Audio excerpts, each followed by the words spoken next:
have been able to assist these organizations. In return, Mr. Speaker, these NGOs have strengthened our social agencies. They have reaffirmed the need and the continued need for the existence of a poverty reduction fund. They have reaffirmed the need for embracing in an even wider way the work of the social agencies within our society.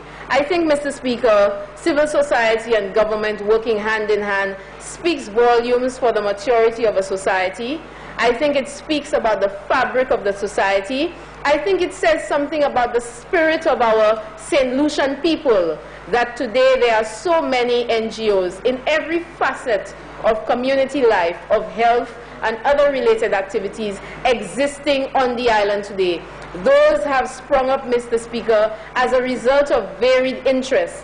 And this legislation is seeking to embrace them, but further to empower them so that they could be strengthened and that civil society and government can work hand in hand. So, Mr. Speaker, I look forward to the enforcement of this legislation, as I know that the NGOs will receive it with open arms, as they have been seeking, Mr. Speaker, over the last few months to make specific representation for this type of legislation. So today, Mr. Speaker, is really a victory day for NGOs in St. Lucia, and I trust that we will continue to work with them and they will continue to benefit society. Thank you very much, Mr. Speaker.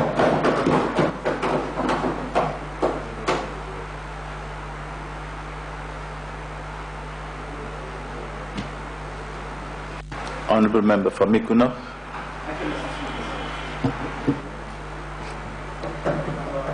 Mr. Speaker, I think that we have missed the point significantly.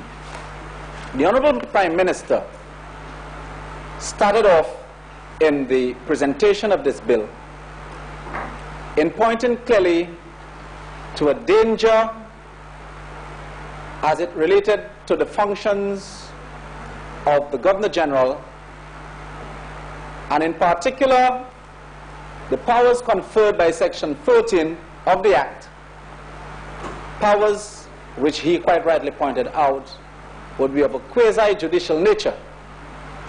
And he adverted this Honourable House to certain concerns that he may have as to whether, in fact, this is the powers conferred by the Act under Section 11 and 13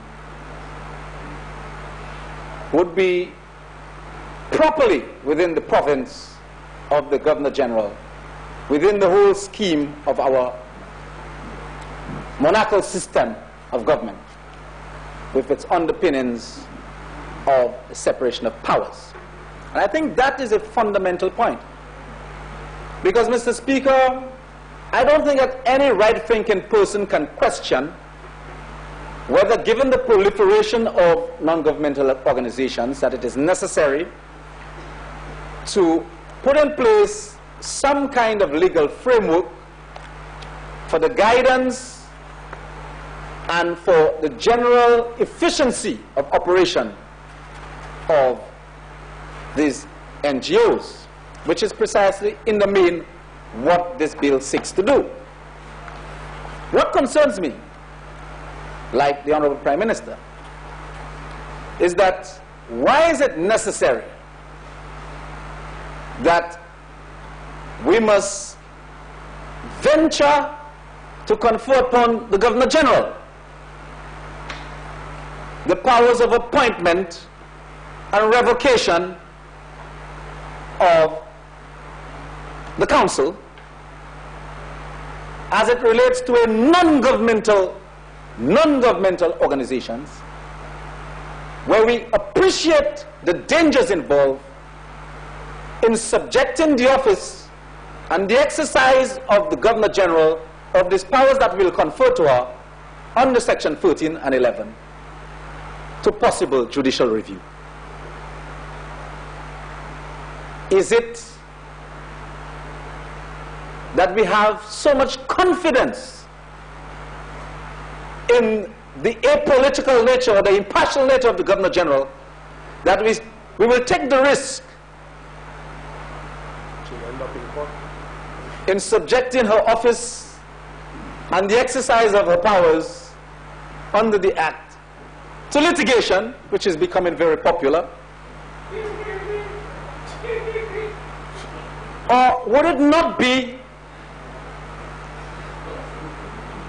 a more